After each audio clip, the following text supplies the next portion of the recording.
going on, guys? Alex with 814 EDC, and today I'm ready to do my full review on the Flytanium Knives Arcade Lite. Now, of course, the Arcade Lite is in via the Lefty passaround group. It is part of the package featuring the Lite and the Bosteed Corgi V295, which will be tomorrow's video. So if you guys are interested in that, definitely keep your eye out. But yeah, today we're going to talk about the Arcade Lite. Now this is the first time I've gotten to check out the arcade. Obviously the more premium arcade debuted, I want to say last year at some time. And if you guys aren't familiar with it, it is a folder from Flytanium that features the Shark Lock from Demco Knives. And this is the budget version of it. So you guys can see right away, it is rocking some FRN purple scales. You have a nice simple drop point blade there of AUS 10A.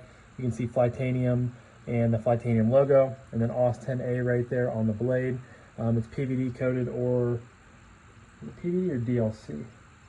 Looking on the website, it does not say. Okay, black DLC, there we go. So black DLC coating there on the blade. You have black hardware, a reversible loop over style deep carry puck clip that is also black. Real lightweight knife. You have a hole back here for lanyards, and of course with FRN you're going to get a lot of lightweightness to begin with, but you guys can see there are a ton of little milling pockets in there, so really lightweight. Some quick specs on this guy. So an overall length from tip to butt, we have 7.7 inches. It comes in weighing 2.9 ounces. With a blade length of 3.2, so featuring the, think about the blade to weight ratio, really nice. Of course, AUS 10A, like I said. Yeah, I guess that's all really. There's no closed length, or well, I guess a closed length would be what, 4.3, 4.5 inches. Handle length or closed length. Some quick specs for you guys. So we have the Arcade Lite here. We have the Neutron 2, and then of course we have the Para 3. So really, right in that same size range, I would say, as these two very popular, very well-known EDC knives. That's why I like to use them on there. I am going to leave a link in the description down below to Flytanium's site if you guys are interested in going over and checking these out. There are 4 different variations, technically 8, but each variation you can get in a stonewash or a DLC blade. So you can get the atomic purple, which is this one. You can get the digital green, you can get the ocean blue, and you can get the smoke black. And they're all the same price point, which is nice. These come in at $100, but I believe there are some creators out there, such as EDC with Dangerous But Deadly. I'm blanking on his name right now, I apologize. But I know he has a Flytanium code where I believe these get down to like 90 bucks, which is really cool. So starting off with the design, I think it's a good design. I have always really admired the arcade design.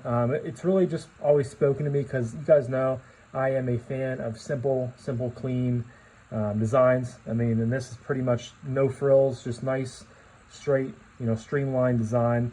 I have not had a Shark Lock in the collection or on the channel in a couple years.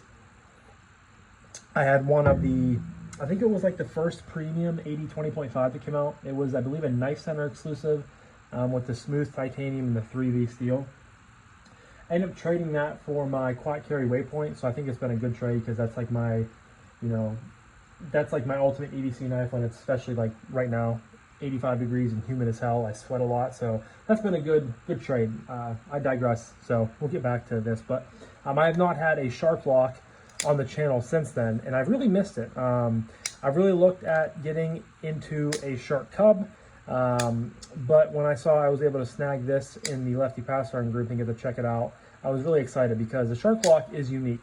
Obviously, you have a little shark fin right there, works well. I guess we can just transgress into the action. The detent is pretty snappy. I feel like with Shark Locks, you're never getting like an amazing detent, but as long as you know how to operate it and manipulate it, it's going to work fine. It's going to open, close, do all the things you need to do, as long as you are aware of maybe giving it a little bit more force. The thumb flick, you guys can see, works really good. Reverse flick flies out of there, also works well. You have the texturing there on the shark lock, nice and smooth on bearings. You just kind of pull back, but also kind of like up, and then it lets it drop. It's a really fun and fidgety lock once you get used to it. Of course, you can slow roll it out, and you can utilize the shark lock to open and close as well. So as far as fidgetability and action is really good. I didn't, I expected nothing less, honestly, from a Demco locked knife. And this, I think, is the first time I've ever handled a Flytanium knife. Not that they've had a ton out there, but I've heard a lot of good things. Obviously, like the original, well, now they have, so this is the budget version of the Arcade, but they also have like the normal S35VN with aluminum and micarta scales. And that's the thing too, a lot of these, there's so many different ways you can customize them. There aren't a ton out right now for the Arcade Lite, but I know, there's going to be a lot coming, because that was how it was with the original Arcade. And then as of more recently, I believe, I don't know if it was a Blade HQ exclusive, I think it was. They had a 20 CV and full titanium version, which was only like 20 or 30 bucks more expensive than the standard version of the Arcade, which I thought was really, really cool. Definitely worth the upgrade if you are such a big fan of them. But action and fidgetability is great. Of course, we already went over aesthetics. I think it looks good. I really like the design. Nice and simple. Ergos are really, really good too. I mean, kind of similar to how much I like simple designs based off of aesthetics. Well, that transgresses directly into the ergos. I mean, I can get all 4 fingers in this knife very, very comfortably, very easily. You have some jimping up top here. Of course, you have a little bit of jimping there on the shark lock. You can choke back onto the shark lock, or my more comfortable position is just going the whole way out here on the blade, which gives you really good control through push cuts and all that jazz.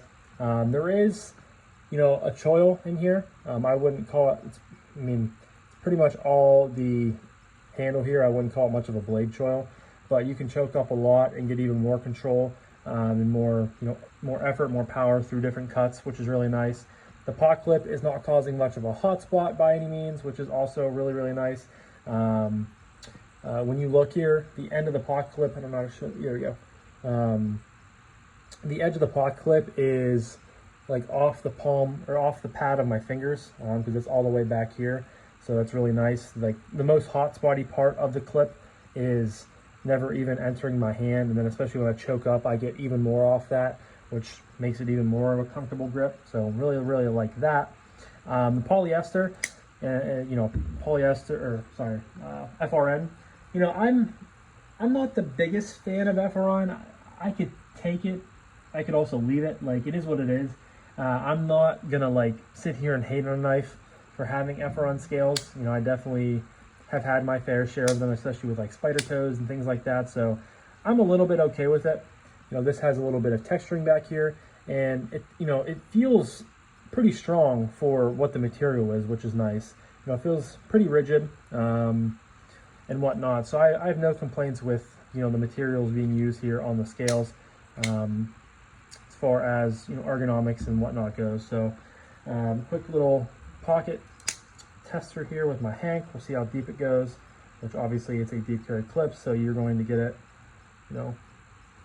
real nice and deep into the pocket, which is awesome. You also get a reversible clip, so you can switch it lefty or righty, because this is an ambidextrous lock. Nice and lightweight, sub 3 ounces, which is awesome. Sits down in your pocket.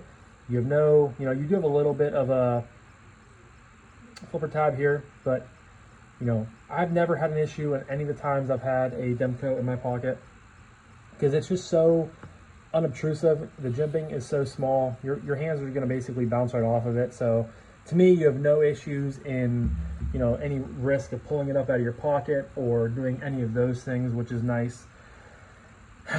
So carry is great, really lightweight. especially when you get a 3.2 inch blade for sub 3 ounces. I love when that ratio is leaning more towards the weight than the blade length. It's just kind of something that my head goes to.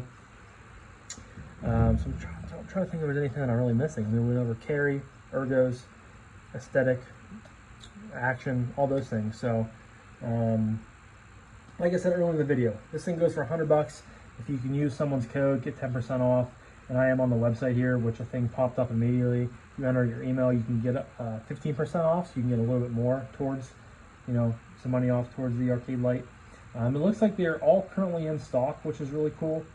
And also from the website, if you guys are interested, you can, you know, also check out the more premium arcade and, you know, compare prices and all those different types of things, specs, whatever you want to do.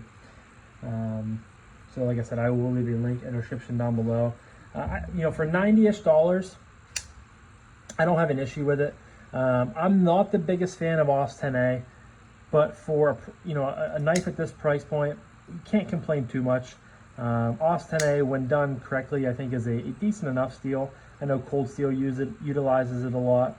What I've liked to seen, you know, 154 or 14C, absolutely.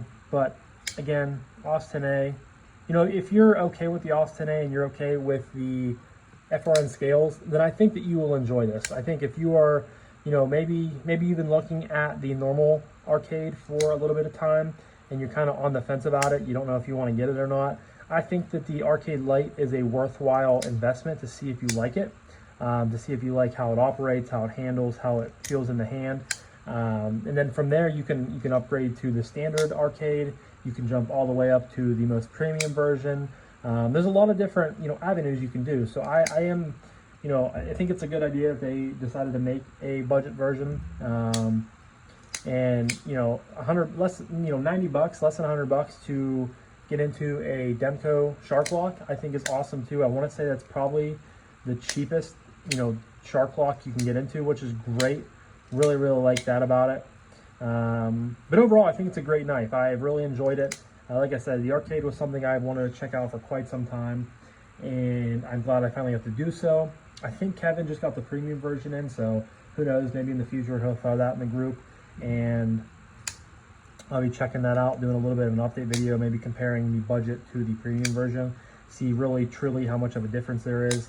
You know, obviously besides the, you know, the obvious steel and the blade steel and the handle materials change. But you know, overall, I really enjoyed the Arcade Lite. I think it's a great knife. I think it's a great budget, you know, I want to say opportunity, a great budget option here in the year of 2025.